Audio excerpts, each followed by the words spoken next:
Et on va donc commencer avec les numéros 1 de la VO, 2, 4, 6, 8 numéros cette fois que l'on va courir, sachant que d'habitude on en est à 4, 5. Je crois qu'une fois on en a fait 6, mais 8, je crois bien que c'est la première fois. Gros arrivage Marvel. Là-dedans, il y a quand même deux numéros liés à One World Under Doom, le nouveau event Brigand de Bad Guys qui débute, Imperial aussi, event Marvel vachement important par rapport à l'univers cosmique Marvel, donc très important aussi. Enfin, franchement, là, ces 2 dernières semaines, il y avait du lourd en termes de sortie et quelques autres numéros qui font le taf.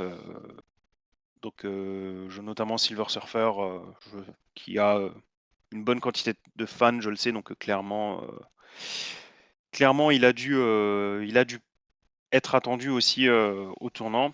Et un petit DC, voilà, qui s'est perdu. Ouais, un crossover en plus, même pas un pur DC, un DC sans Exact. mêlée, comme on dit dans le monde des sorciers. Ouais, voilà. Ouais, Doom, je l'ai repoussé à la semaine prochaine, du coup. Voilà.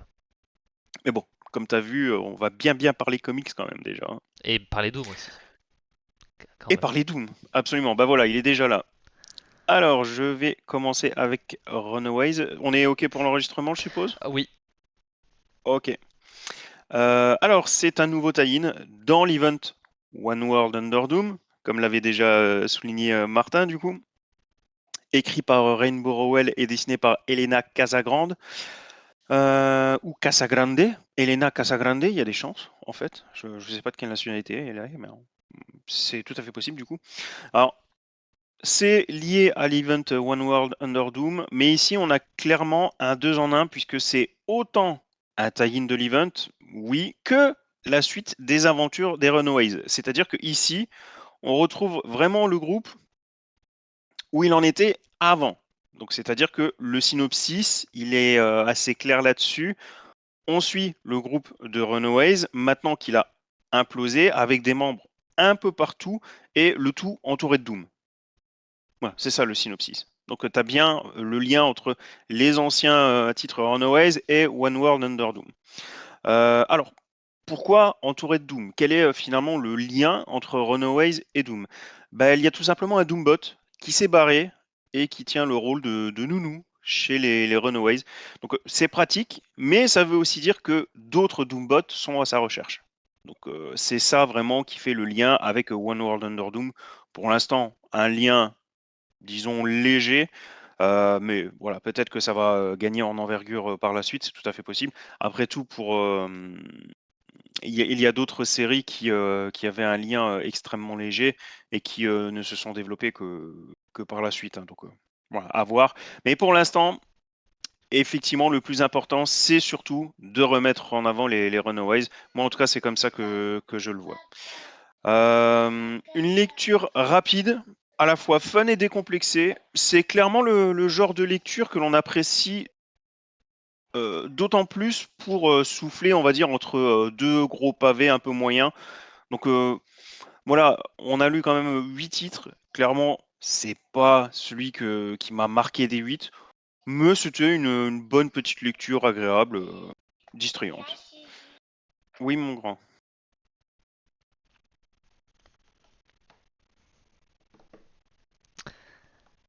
Alors, est-ce que c'est peut-être pas un peu finalement ça aussi lié à Doom? Oui, un peu quand même. Bah, alors normalement, il me semble que oui, mais je vois pas le One World Under Doom en haut. Voilà, il n'y a pas le bandeau, mais Ouais, on est quand même directement dans la suite de Doom Strike, hein. ouais, ils le mettent. En fait, je pense qu'ils le mettent pas en tant que tie-in officiel, mais il est là suite aux répercussions de tout ce qu'il y avait avant. Oui, Oui, ouais. oui. Bon, on y fait quand même légèrement référence un peu au statut de Bucky. Voilà, grosso merdo, hein, voilà. Euh, Et grrr. on retrouve Bucky qui continue un petit peu de foutre la merde. Voilà, il commence par foutre le feu à la station d'essence d'un gars qui balance ses voisins au régime de Doom. Enfin voilà, donc on est quand même un petit peu, on est toujours dans le contexte hein, du monde de Doom. Il n'y a pas de, il y a pas de doute là-dessus. Et on le voit petit à petit, un petit peu continuer son petit bout de chemin. il re-rencontre Natacha voilà, avec qui ils font un petit peu des films de corrida, hein, bien sûr, olé olé. Et ils finissent voilà, un peu ensemble par commencer à re-recruter les nouveaux Avengers, les New Avengers. Hein. Voilà, la coïncidence avec le fait que le film soit sorti il y a très peu de temps est bien sûr tout à fait fortuite. Hein. Bien sûr, il n'y a aucun lien, hein. Ce serait pas du tout du genre de Marvel de faire ça. Euh, Ah bah non, ça serait non, opportuniste, oui. non. Marvel à vouloir chercher l'argent, bon, quand même. Et bien mine de rien, c'était bonsoir Matt. C'était très sympathique. Bonsoir, Matt. Voilà, très très sympathique. J'ai pas, j'ai vu la cover, je me suis dit ouh, j'aime pas trop le style. Le style à l'intérieur est un petit peu différent et je trouve passe mieux que le style de la cover, ce qui est assez rare pour arriver. Mais voilà, j'ai préféré les dessins de l'intérieur. Très sympa, voilà, une bonne dose d'action. On perd pas trop de temps à se dire oh là là, on va faire un numéro par personne de l'équipe à récupérer. Non, non, on va pas perdre de temps comme ça. On n'a pas encore rencontré tout le monde, mais on est quand même une bonne moitié de l'équipe déjà assemblée au premier numéro. On perd pas trop de temps à dire ah ben c'est machin qui a fait ça avant de faire ça. Donc voilà, on part du principe que les gens, notamment via les films, connaissent à peu près le délire un peu général hein, des personnages. Hein. Ils connaissent Bucky, ils connaissent la Veuve Noire. Pareil pour X-23, bon, qui est appelé Wolverine ici. Donc voilà, avec Deadpool et Wolverine, même Logan, voilà. Donc ils perdent pas de temps là-dessus. On enchaîne directement. Il y a un autre, il y a un autre, ouais, un autre personnage de l'équipe qui est déjà là, mais j'ai envie. Je vais pas dire qui pour le moment parce que voilà, c'est le titre nous le dévoile un petit peu de manière un peu plus mystérieuse. Et pour le coup, moi, j'avais quand même, j'avais regardé la cover très vite fait, mais vraiment très très vite fait. J'avais juste regardé Bucky et Natasha, et du coup, bah, même pour moi, c'était une surprise. Et voilà, c'était plutôt sympa. Je savais pas que il y aurait ce personnage-là. Je savais pas qu'il faisait partie d'équipe comme ça, donc ça me fait plaisir. C'était plutôt sympa. Et voilà, il y a des bonnes doses d'action. On affronte des méchants très bizarres, mais je dis pas ça de manière négative. Hein, c'est vraiment, ils sont faits pour être vraiment très très bizarres. Petit cliffhanger très très sympathique.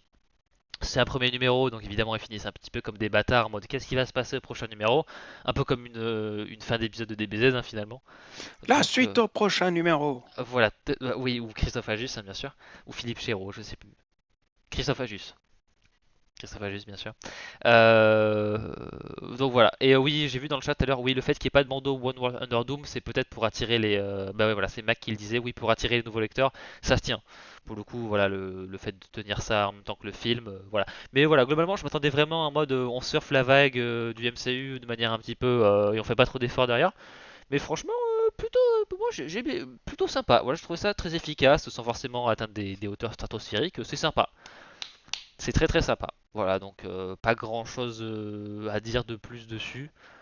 Euh, Ouais, tu sens qu'on est dans la continuité rien qu'avec les deux personnages qui sont vraiment mis au premier plan, à savoir oui, Natasha et Bucky, qui étaient déjà, entre guillemets, les deux des personnages centraux de l'ancienne série Thunderbolts, quoi.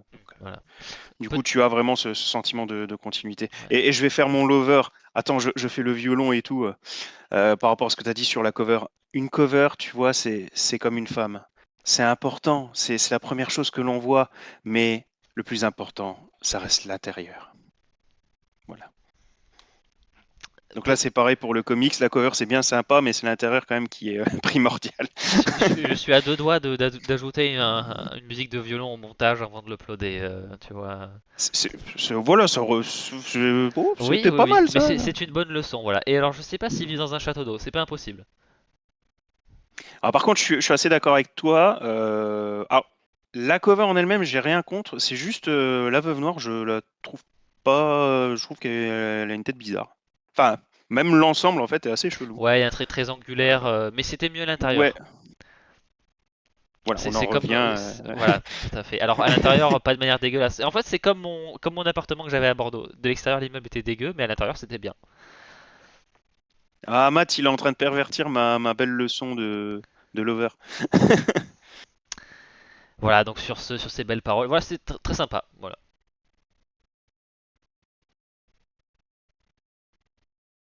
Alors, Giant Size Dark Phoenix Saga. Écrit par beaucoup de monde, écrit par Lansing, Kelly et Fox et dessiné par Race et Wernick. Alors, il s'agit d'un one-shot, mais qui fait partie donc d'une série de 5 one-shots dont on a commencé à parler donc la dernière fois. Le principe, si vraiment vous vous en souvenez pas, il est quand même assez simple. C'est Kamala Khan qui voyage dans le temps à travers d'anciennes grandes sagas Marvel. Donc la dernière fois, elle s'est retrouvée dans une histoire de 75, donc qui était Giant Size X-Men, où j'avais dit que c'était pas mal du tout. Et ça représentait donc ce numéro, ce premier numéro représentait pardon, la tentative réussite de Marvel de relance de l'univers X-Men. Donc le lien de ce premier numéro, je vais le mettre dans la description comme d'hab, comme ça si vraiment vous ne l'avez pas vu à l'époque, vous ne serez pas perdu. Et donc là, on continue avec les voyages dans le temps, sauf que cette fois, donc, Kamala Khan se retrouve à l'époque du Dark Phoenix. Alors c'est écrit là, mais je pense que même la cover est assez évidente. Vous aviez la ref, les gars? Oui, elle est assez Oui, oui, connue, la oui, cover. quand Donc, même. oui. Oui. Oui, il y aura 5 one-shots, Mac. Le numéro fait le taf. C'est vraiment le même principe que la première fois, hein. Donc, à peu de choses près, si vous avez aimé le premier, il n'y a vraiment aucune raison que vous n'aimiez pas le deuxième, quoi. Côté dessin, j'ai eu un peu de mal. Je crois que la colorisation est faite au pinceau. Du coup, le résultat est là. C'était beau, mais c'est impossible de dire que c'est pas beau. Mais j'ai eu un peu de mal. C'était pas forcément ma came. Mais ici, du coup, il s'agit d'un avis vraiment tout à fait subjectif. Euh, Encore une fois, ce n'est là que mon avis. Ça ne veut pas dire que les dessins sont à fuir, absolument pas. C'était voilà, c'est moi. J'avais une approche. J'ai toujours eu une approche un peu délicate avec ce genre de style. Donc voilà. Mais au-delà de ça, c'était un numéro aussi. Qui encore une fois était dans la lignée du premier. Et il y a déjà un teasing pour le prochain one-shot, donc ça sera Age of Apocalypse.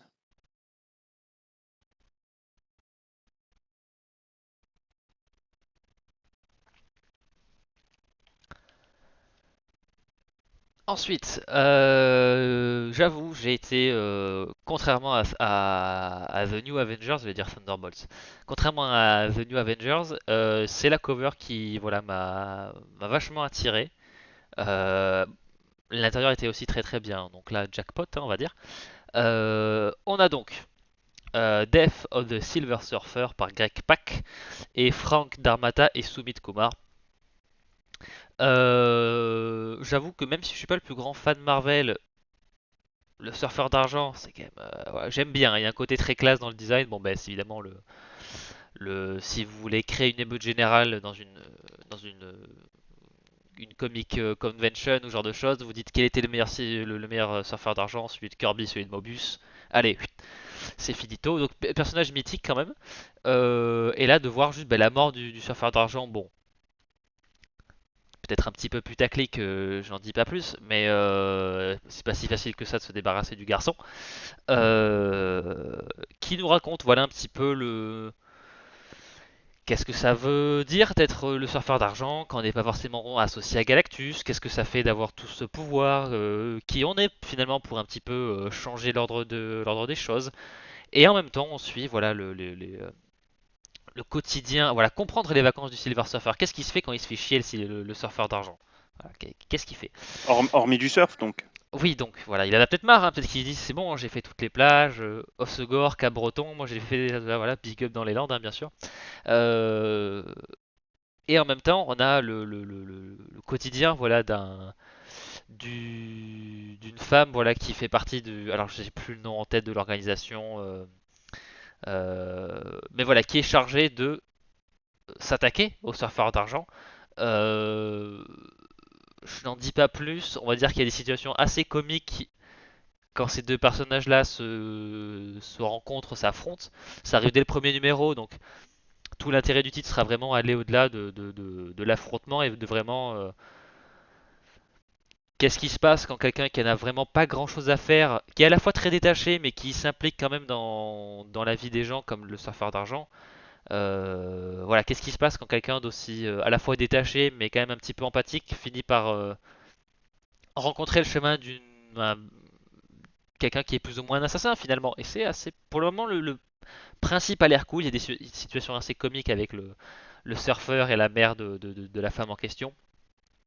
Voilà. Et en plus de ça, évidemment, en bonus, les premières pages du titre sont vraiment, vraiment là dans le côté très classique hein, pour le surfeur d'argent, vraiment le côté contemplatif de est-ce que je fais le bien?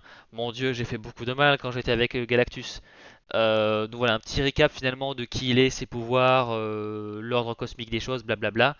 Ça fait le taf, mais par contre, les dessins dans les premières pages où vraiment on explore vraiment le cosmos, le surfeur d'argent, les différentes planètes, moi, bisous du chef, hein, comme on dit en anglais.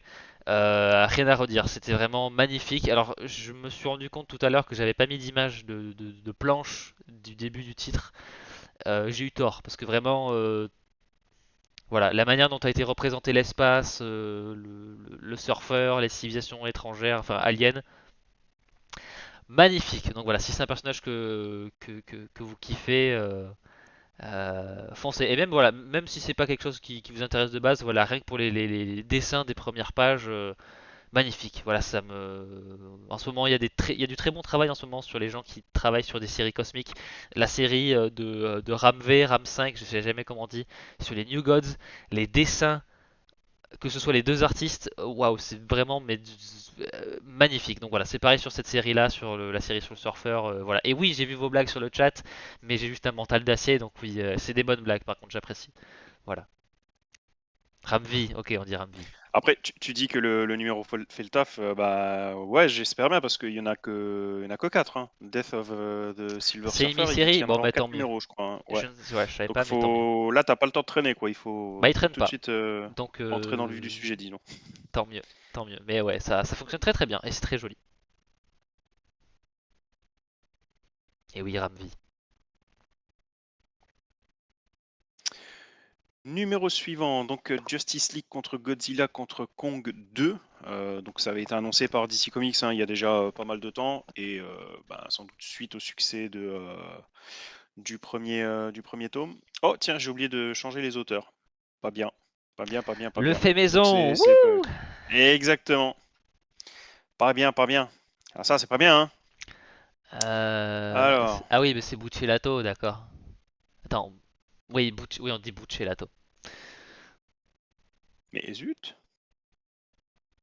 Il faut appuyer sur échappe. mais c'est déjà fait. Ah Non, non, non, mais j'avais voilà, pas fait. j'étais juste Tu laisses passer, un Zélie? second. J'arrive pas sinon. Merci, à plus. Alors, Brian, je crois qu'il s'appelle, hein. bah là on va Oui, on aller à fait l'essentiel. efficace, oui, oui.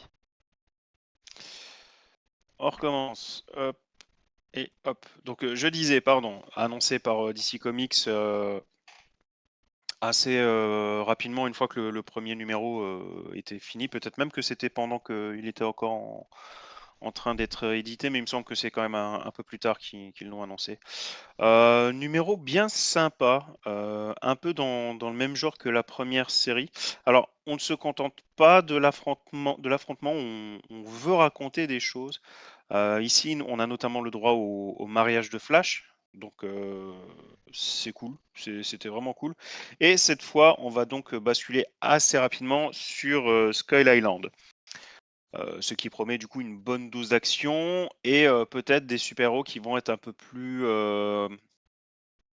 bah, dans la merde, mine de rien, parce que ils seront pas sur Terre avec toutes les ressources dont ils ont, toutes les ressources auxquelles ils ont accès sur Terre, quoi. Là, ils sont vraiment expédiés sur une île ou une autre dimension, je sais pas. Tiens, non, je crois que c'est tout simplement une autre dimension. Et puis bah, débrouille-toi, quoi. Donc du coup, ça peut être intéressant, parce qu'ils vont être vraiment un peu plus limités. Encore une fois, on sent une volonté de respecter les monstres rencontrés, donc ça, c'est clairement cool. On veut leur donner une aura, c'est pas juste de la chair à canon, donc ça, c'est vraiment chouette. Les dessins sont l'un des gros, gros, gros points forts du numéro. Moi, je les ai beaucoup aimés, même si, vous allez me dire ce que vous en pensez, Je dois avouer que j'ai un peu de mal quand même avec certains costumes. Là, en l'occurrence, c'est avec celui de Superman et Batman. Bah, notamment en fait avec. Alors déjà, j'ai rarement été fan du côté boxer. Euh, Alors des fois ça passe. Là, je trouve que c'est pas ouf et en plus je trouve qu'il est un peu porté trop bas le boxer. Ça, c'est purement encore une fois subjectif. Je suis pas super fan de cette approche, alors que par contre tous les autres j'ai absolument rien à dire quoi. Je dirais même que la Supergirl est très chouette comme ça par exemple. Voilà, franchement, autant dire que pour l'instant, il y a vraiment pas grand-chose de négatif à dire sur ce numéro. Franchement, c'était plutôt cool et on travaille quand même à certains personnages, on leur donne un peu de consistance. Alors pas tous, parce qu'il y en a quand même beaucoup. Mais par exemple, c'est vrai que Flash, bah, monsieur, il se marie, mais bah, il a toujours son identité secrète. Donc ça, par exemple, c'est un gros point de débat. Et il y en a clairement un ou une, je sais plus, qui dit ah, il s'est marié, mais il a rien dit. Et bah, dis, ça commence bien. Donc voilà, c'était intéressant. Je pense que si ce numéro trouve un bon juste milieu entre foutre des bastos et quand même apporter de la profondeur, il y a moyen que ce soit cool. Oh, mais c'est mauvais, Matt! Oh là là là là là. Mon Dieu, mon Dieu, mon Dieu, mon Dieu. Ensuite, dernier, Le fameux. le fameux, voilà, je crois que c'est le, attends, c'est le dernier titre. Attends, j'ai parlé de The New Non, moi j'en ai Avengers, encore derrière. Imperial, et c'était quoi le troisième? Que tu dois parler? Ouais, c'est le dernier celui-là que, il me semble. Ou c'est le deuxième? Imperial. Non, c'était le dernier, on dirait pour toi. Ok, non mais c'est bon. Ben, je me souviens juste plus du premier titre duquel j'ai parlé. C'est vraiment fou, j'ai une mémoire en ce moment. Bah, Silver Surfer. Ah, mais Silver Surfer et The New Avenger. Ah bah Ouf, oh bravo. oh, la mémoire. Ouh, je suis vieux. Donc, Imperial, je vais dire Imperium, mais non, ça c'est Warhammer. Imperial. Voilà, le nouveau crossover, voilà, Marvel Cosmic, hein, voilà, donc déjà, ça pique un peu ma curiosité. Je me dis, est-ce qu'on va avoir droit à un petit peu comment ça s'appelait, l'arc autour d'Annihilus, Annihilation, je crois que ça s'appelait. Voilà, je crois que je cherche un peu des trucs compliqués pour pas grand-chose. Euh, donc bon, c'est un petit peu piqué ma curiosité parce que bah, cet event-là était quand même très très cool. Et bah, l'univers cosmique Marvel, c'est ça. Merci Mac. Donc l'univers cosmique chez Marvel, ça peut être très très cool. Bon, il y a Jonathan Hickman en ce moment qui est sur une bonne vague, hein, voilà, pour rester sur le terme le vocabulaire du surfeur, sur une très bonne vague en ce moment, avec notamment son Ultimate Spider-Man. Donc bon, je me suis dit, ça mérite quand même un petit coup d'œil. J'ai vu un casque de Nova sur la cover, je me suis dit, c'est bon, il m'en faut pas plus. Vous pouvez me vendre 14 000 unités, je vais tous les acheter. Mais pour le moment, pas de Nova. Très très peu. Bon, même pas du tout. On met plutôt en fait en place les aventures de Bruce Banner, de Jennifer Walters et de euh, Amadeus Cho, donc le Smart Hulk, quoi, enfin un espèce de Hulk qui est tout le temps intelligent, qui se rendent sur Sakaar en Novo, la nouvelle Sakaar en gros, globalement, euh, voilà, pour des funérailles, je vais pas dire les funérailles de qui, mais pour des funérailles. Et ensuite donc les aventures un petit peu de la Hulk Family finalement, sur une planète alien. Donc voilà, on a côté gladiateur de Hulk, mais à la fois aussi de She-Hulk et de... Il a un nom, Amadeus Cho. Ils ont donné son nom. Ah oui, bien sûr, c'est Euh, c'est un seul mot en plus. Hulk. Alors non, c'est pas Hulkster. Il donne un nom dans le titre, voilà, pour le Non, mais bien différencier sûr de, qu'il de en a Bruce un. Banner. Mais voilà, en tout cas, il y a ces trois personnages-là ont voilà l'équipement de Gladiator, c'est méga cool, c'est bien dessiné. Il y a des intrigues un petit peu politiques, qui c'est qui va régner sur la planète, etc. On nous amorce aussi un petit peu le fil rouge de l'histoire, hein. Voilà, au tout début du numéro, on aperçoit des gens en train de faire quelques conspirations, hein. Voilà, ils font des trucs pas très très sympas. Donc voilà, on établit une histoire vraiment très plus court terme, assez intéressante. Il se passe des choses, c'est sympa, etc. Mais voilà, comme c'est un event, on met aussi en place des choses un petit peu plus sur du long terme. Voilà, c'est joli, ça passe plutôt vite. Euh, on utilise bien les personnages. Enfin, il n'y a pas vraiment le côté de euh, Hulk et genre, comment on appelle ça, dumb down. Enfin, on le rend pas Alors, plus stupide qu'il ne l'est réellement parce que c'est plus facile pour le scénario. Il n'y a pas de truc comme ça. Donc voilà. pour Shaw, on galérait pour rien. En fait, il se faisait appeler Hulk aussi la plupart du temps. Il y a juste dernièrement, apparemment, il se fait appeler Brown. Et ça, ça par contre, ça je l'ai Ah ça oui, me voilà, bon, oui, va voilà, pas. comme les muscles en fait. Voilà, les muscles. Vous voyez là les muscles? Là, ils sont là. Quel muscle? Attends, faut que je zoome. Il y a une petite bosse là. Tu vois la bosse? Quel boss? Ça fait bizarre Alors, quand un mec dit ça. non. Non, Alors, Matt, c'est Brown, comme Brain and Brown, genre les. Comment on appelle ça? tu t'enlèves le L et tu mets un N à la place, Ouais. Matt. Mac pour Hickman, c'est ouais, ça va, c'est vraiment un mini event qui a pour but de redessiner tout l'univers cosmique, hein. Donc ouais, il a une lourde tâche quand même, Hickman. Et ça, c'est pareil, Imperial, c'est en 4 numéros et je crois que tu as 5 one-shots qui gravitent autour. Enfin, c'est vraiment, pour une mission aussi costaud, c'est vraiment un petit event. Oui, oui, oui. Et puis pour le moment, en termes de. Alors, 4 numéros, l'histoire a beau avancer quand même un petit peu dans le premier numéro, je vois pas. Enfin, pour le moment, je vois pas où est-ce qu'ils vont aller avec cette histoire-là. Mais bon, après, c'est pas un reproche, hein, c'est juste qu'on n'est pas encore très avancé.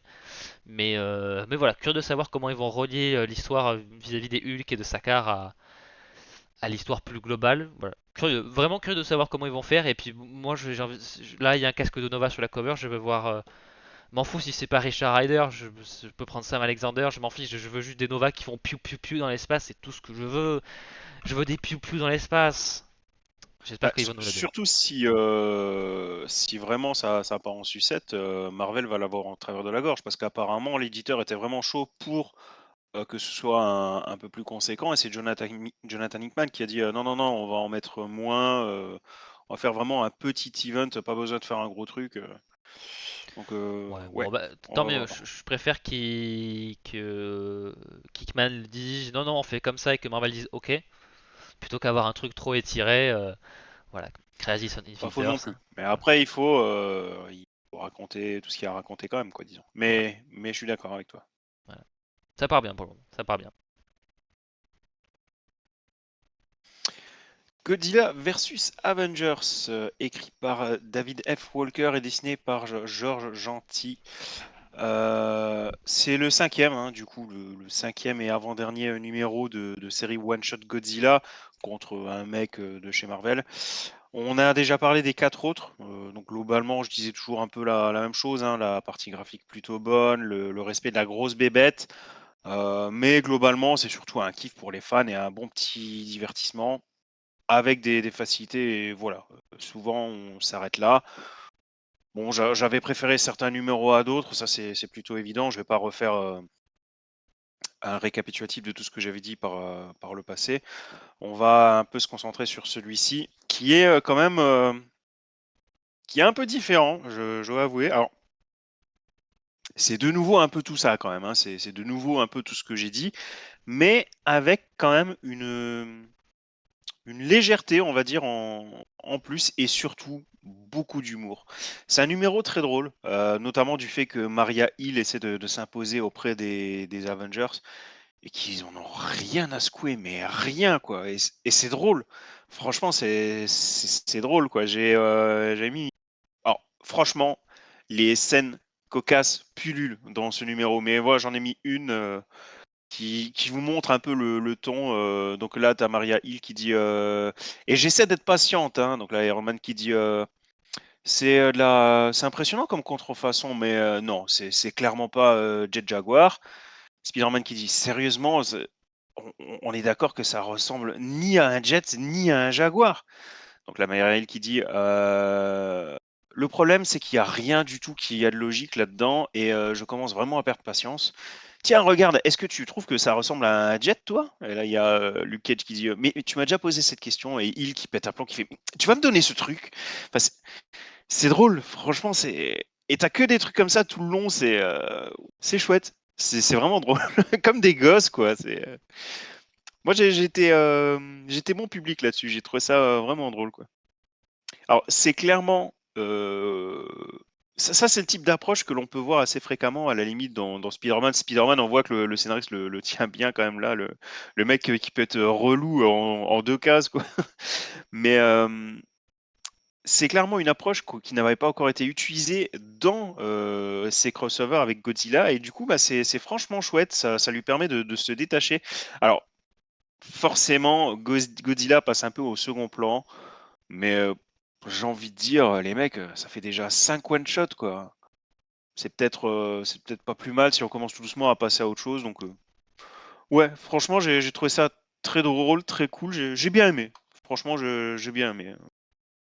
Et encore une fois, là, l'échange que je vous ai dit, c'est vraiment un échantillon du genre de conneries que tu peux voir dans le numéro, quoi.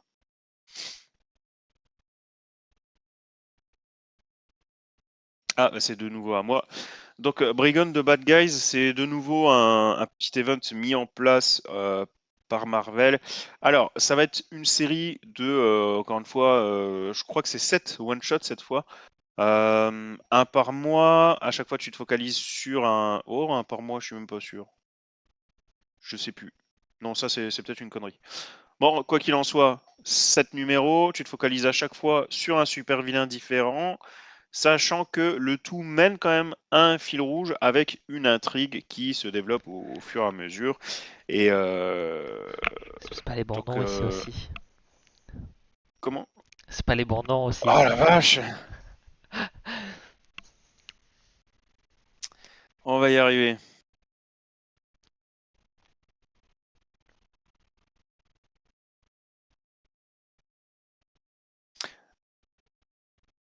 Hop là, on est à la masse, hein. J'ai été à la masse, c'est Voilà, moi pour une qui fois, merde c'est les pas autres moi fois. qui fais les erreurs, donc Ouais. Oh, ça va, ça va, ça va.